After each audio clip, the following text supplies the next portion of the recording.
Did J. Cole outsmart everyone and saw this war coming from a mile away, or is he just someone that's all bark and no bite and didn't want the smoke to begin with? It all depends how you view it, because there's a lot of J. Cole fans and even neutral fans saying that he did the right thing and it's not in his nature. And if anything, this makes them respect him even more. But not me, because the amount of braggadocious rhymes and claiming he's the top guy doesn't match with his actions. Because if you're claiming you're that guy, it doesn't matter the situation. And if you're claiming you're that dude, eventually you're going to get tested.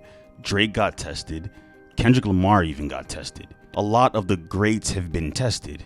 So why did J. Cole just back out of nowhere? It's not like he's a one-trick pony. It's crazy because at the time of this recording, Kendrick Lamar just dropped another diss track titled Not Like Us towards Drake. And I don't know, come to think of it, I don't really see J. Cole going back and forth with anyone the way that K. Dot and Drake are doing it. I think J. Cole he's super talented, but he just froze up and was scared. And he fooled everyone. He fooled me especially, because I was defending J. Cole. I was defending him with the people I was talking to, just defending him in debates, saying that he could rip anybody and saying J. Cole would never run in a battle. And he ended up doing the opposite. As a matter of fact, he ran before the battle even started. He definitely saw this coming, because Kendrick Lamar and Drake, they're going for blood. They're just going at each other left and right. But Kendrick right now is applying pressure. At the time of this recording, man, Kendrick is applying real pressure. And I believe that J. Cole really thought about it and decided to sacrifice not sacrifice his career, but sacrifice his top spot. A lot of people will say J. Cole's career is over. J. Cole's career is not over. He's a superb lyricist. He's elite.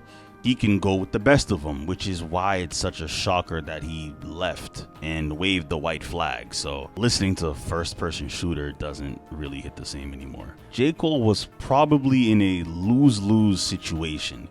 Think about it. Let's say he continued the beef with Kendrick, because remember when he dropped that diss to Kendrick, that 7-minute drill song, he was saying that some of Kendrick Lamar's albums were trash, and then later on apologizes on stage, because no one believed that was true, because Kendrick Lamar's first and second album, even his third album, is not trash at all. And for J. Cole to say that Kendrick Lamar's music puts people to sleep, it's just so contradictory. Like, J. Cole is the prime example of putting people to sleep. At least that's the narrative. That's not what I say, because I love J. Cole's music, but that's the narrative. He just contradicted himself so many times. There was nothing J. Cole can say. And just because Drake made First Person Shooter with J. Cole, it doesn't mean that Drake wouldn't come at J. Cole at a point.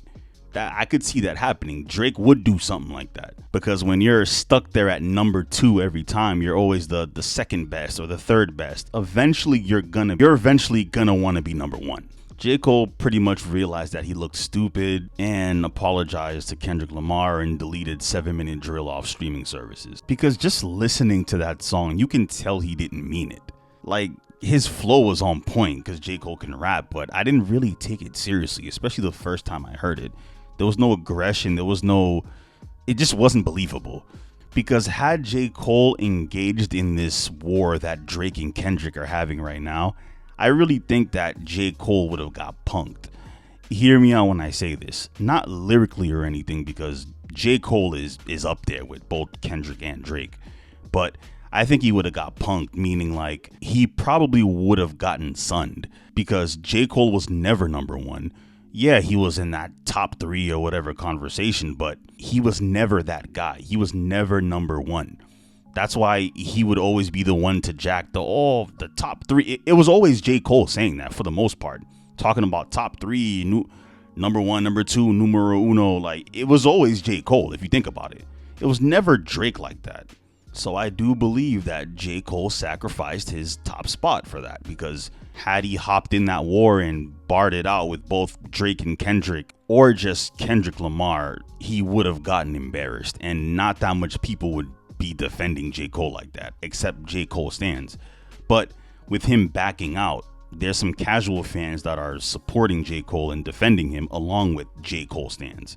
So for J. Cole, it was a lose-lose, but I do blame him because he's talking all that that best rapper talk, so he can't be mad that people are disappointed in him. But with this war between Kendrick and Drake still going on, Kendrick just dropped another track, so I'm probably going to do another video to that. So yeah, if you got to the end of this video, thank you so much for watching. Hit that subscribe button if you are new.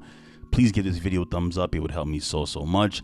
Comment down below anything you feel about J. Cole. Are you a fan of J. Cole? Do you feel like he folded? Do you think it doesn't matter? Just let me know down below.